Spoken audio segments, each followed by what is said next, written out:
National Prosecuting Authority head Shamila Batohi says that while the NPA is doing everything to fight corruption at municipal level, malfeasance at local government is overwhelming. She was responding to parliamentary questions about the slow pace of the institution in tackling corruption and delivering evident results on the NPA's work. Now, according to CoGTA, local government in South Africa entered a new era with the adoption of the 1996 Constitution to advance local development.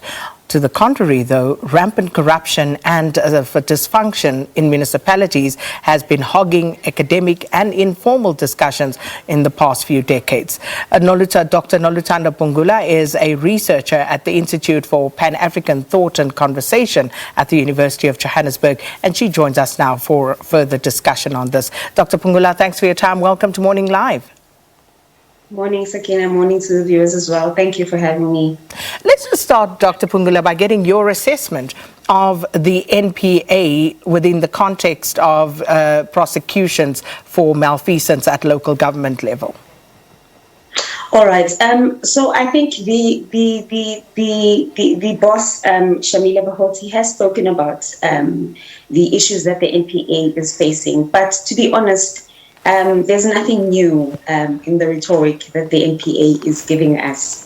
I think also with the former boss as well, they have cited numerous issues, including not having enough capacity in terms of prosecutors and so on to actually do the work. But I think that the issue for me is more about the lack of consequence management and accountability in local government as a sector within itself. Let's talk about that because, you know, at the risk of that also just becoming rhetoric and platitudes, what is consequence management? What should it look like at local government level when things do go wrong, when your municipalities are run to the ground? What is consequence management in that instance? Well, Sakina, I think that, local government is quite very complicated, and I think it's one of the most complicated spheres of government. I think the reason for that, firstly, is that it's the sphere that's closest to the people, so it's the most accessible. So when we talk about consequence management and accountability, we also talk about that at the lowest levels, when we talk about public participation, when we talk about the involvement of communities. I think also there's the issue of impacts, which should be playing what you would look at as your scope or role at national government. And the reality is that most of the councillors that are serving in these MPACs are actually not even sure what it is that they're supposed to be doing. So we basically have MPACs that are there just for tick box exercises. So I think that, the whole issue of having a professional local government is really hindering the whole idea of consequence management and accountability. And I think also, in South Africa in general, this culture of impunity actually fuels corruption. So as people go into local government, they learn that you can get away with murder because there are no consequences. And that's one of the things that actually crossed my mind in thinking about this interview this morning, because the November 1st election delivered 70% new councillors at local government level, which is quite a significant number, which means that the constituencies on the ground have spoken. People have said, we're not happy with what we are seeing, evidently. But how do we then prevent the new cohort of councillors, the 70% of new councillors, from basically going down the same road as their predecessors? Well, I think, Sakina, there is hope for the local government sector. I think we have been seeing some improvements. I think, for me, the most important thing is around the issue of professionalizing. I think that the sector has become a by-the-way issue where because of the socio-economic realities of our country, anyone and everyone just wants to move into the sector. But I think there needs to be like a professionalization of the sector. I've seen, just just recently with the police service as well, that they've raised the requirements that are there for you to actually enter the service. So I think a similar type of thinking also needs to prevail within local government if we are to actually, because it's quite complex. So I think there needs to be an entry level that allows you to actually be able to carry out your duties in the sector. Well, two problems with that, Dr. Phungula. Firstly, the Constitution. And as per the Constitution, you don't need formal education, to begin with, to become a representative of the people at that level. So that's the first barrier. And then secondly, there actually is no proof. There's no tangible or even empirical evidence to suggest that if we have a more professionalized outfit that would take care of corruption and malfeasance.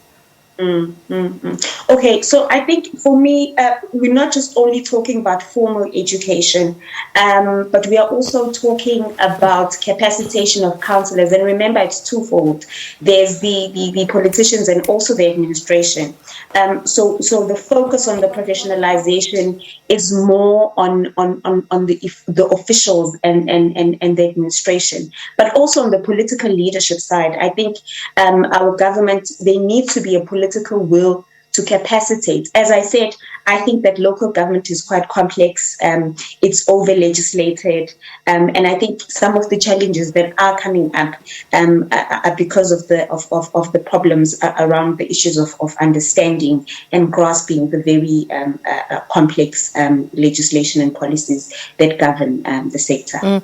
As you correctly point out, at official level, if you look at, for example, municipal managers, these are people who are very highly, educated, and therefore you would imagine that it could take care of some of the problems, but it hasn't stopped the corruption and the malfeasance from happening.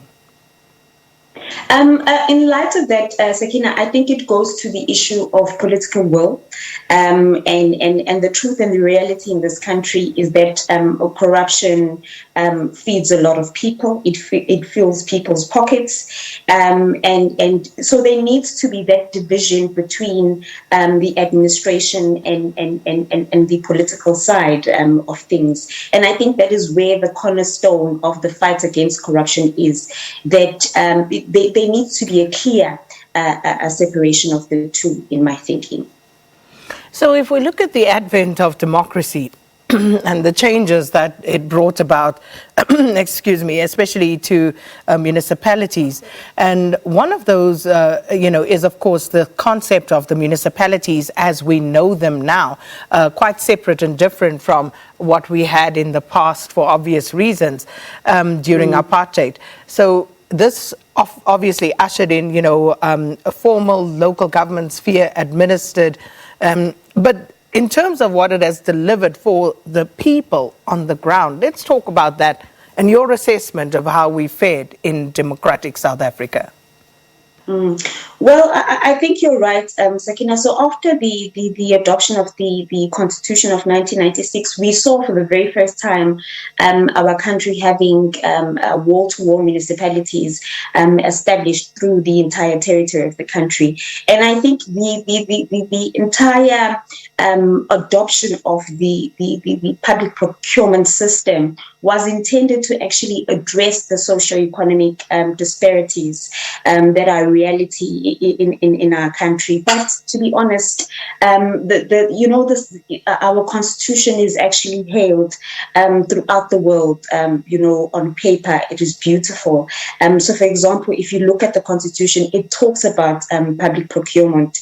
It will talk about fairness, equity, cost effectiveness, transparency, and so on. So these are all good principles that are stated in our very beautiful constitution. But it seems we are struggling as a country when we are supposed to actually put this into practice.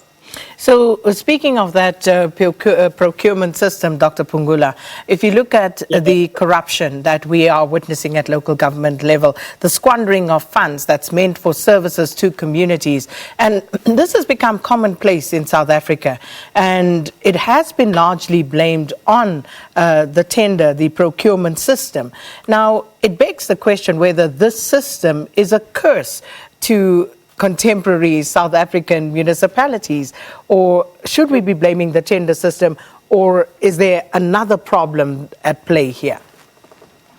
No, we cannot run away from the fact that the tender system opened up the floodgates to corruption in this country. And I think it was something that was actually meant for good. But the truth and the reality is that, and I think with the local government sphere, as I said, it's the most accessible. It's the sphere that's closest to the people. It's the sphere that is mandated to provide services to the people. So I think it has also allowed for rampant corruption to actually take place in the sphere, sadly, to the detriment of our own people. So what is the solution? What do we do? Because if this particular system that is meant to actually assist in bringing services, delivering services to the people is one of the kernel problems here, what should be done? How do we deal with this? Also, if you look at the NPA, if the NPA says that, the corruption is overwhelming, where does that leave the rest of us? Because as one of the arms in trying to deal with law enforcement, you would imagine that, hopefully there'd be more hope on that side. But if there isn't, if they are overwhelmed, where does it leave the rest of us? Yes, it paints quite a gloomy picture. But I think, as I said, the main thing is political will. Everything is driven by political will. So our government needs to have the will to want to eradicate the scourge of corruption in this country. We need to be able to put in place measures of ensuring that there is consequent management and accountability. And I think that also you're supporting spheres of government as well, provincial government, your treasuries, your CoGTAs also need to be capacitated and also be given also powers whilst not encroaching on the autonomy of local government, but they also need to be given powers, for example, to enforce municipalities to actually implement the recommendations that have been made by CoGTA when it comes to issues of corruption. So if the corruption comes right from the top and finds its way down to the bottom, how do you deal with it there? How do you say to people, okay, we are now going to deal decisively with corruption at local government level when you are incapable or unable to deal with it at other spheres? So how does that work? It's quite tricky, Sakina, and as I said, I'm quite passionate about local government because that's where the people are and the people feel it at that level. And I think that as a country, you are right, we have corruption at local government, at provincial government, at national government, but it hurts more at local government when people go without water.